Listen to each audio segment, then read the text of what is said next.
যে আরজিএম হাসপাতালে একটা চুরিকাণ্ড ঘটেছে, কি বলবেন?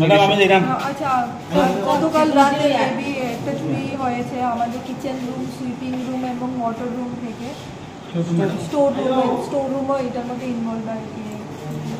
আমরা ভেবেছিলাম যে আমাদের শুধু কিচেন থেকেই চুরি হয়েছে, কিন্তু তারপর ইনকোয়ারি করার পরে জানলাম যে আমাদের স্টোর রুমে যে 4-5টা সিলিন্ডার ছিল ওটাও নিয়ে গেছে, সাথে আমাদের মোটর রুমে যে জিনিসপত্র ছিল ভাঙাচোরা ওগুলোও নিয়ে গেছে। তো আমরা এখন পুলিশকে জানিয়েছি, দেখি ওরা কি করে। এখন পর্যন্ত মানে কারা চুরি করেছে এই বিষয়ে কিছু জানতে পেরেছি না, আমাদের তো তেমন সাসপেক্টেড কেউ নেই। আমরা পুলিশকে বলেছি, যা বলে আমরা পুলিশকে। এখন পর্যন্ত পুলিশ এসছে, মানে এখন তো প্রায় 11:30 বাজলো।